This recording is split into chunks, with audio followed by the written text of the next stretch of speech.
Atetei Makoani kuwa Musyini Munene wa Ilovi na wa Masaku Umunthi Nimatwaaisya Miatianio ya Muuo Kukonya Syiko sia Uuaani la Syithitwe Syikusiiwa va Nthi ya Kenya. Vala mwe Atetei Makoani Maminite na Kwasya Mathayu kwa Sitekweleeka.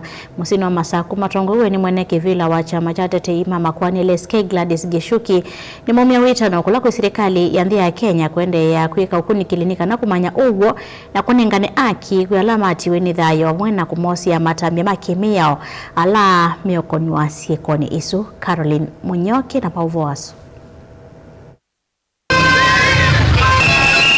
Atetei Makoani na Nimatwaaisya Miatianio ya Muuo va Musyini wa Masaku na Musyini Munene wa Ilovi metetakana mwe Atetei Makoani na Maminite Kwasya Mathayu kwanzia Sitekweleeka ni kindu kila kitumitwe mekala na wia na kukosa Muuo. Today we are gathered here to mourn in solidarity with our colleague.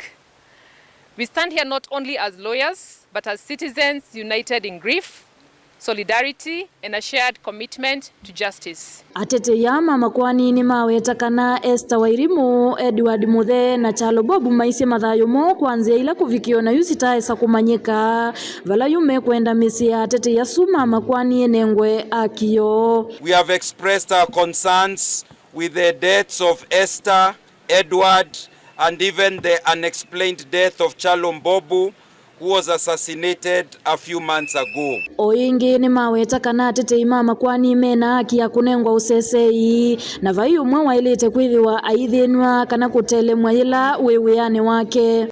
If these acts were intended to silence, intimidate or instill fear in advocates carrying out their constitutional duty, then they constitute a direct attack on the rule of law and an administration of justice. Ovamono une mumia witano kula kwi serikali ya Kenya kulikilila na kuendeea kwika ukunikili ni kana kumanya ugu na umelu Kukonya Syiko isu ni kana kuikithia Atetei Makoani mainethiwa na ivinda yumu ilame umuthukuma mwene Nthi. We have requested for a high-level investigation team to be set up and LSK to be involved and to be kept updated of what is happening. The relevant investigative agencies to conduct prompt, independent, transparent and credible investigations into these deaths, bring those responsible to justice and keep the public informed of the progress of the investigations.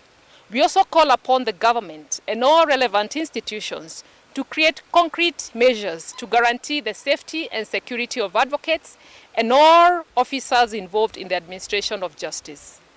To our colleagues across the country, we say, let us remain steadfast in our oath. We shall not be intimidated into abandoning our duty to defend the Constitution, uphold the law, and protect the rights of every citizen. Ndilivote ya vilingi wa mauvo ni Karo wa Munyoki.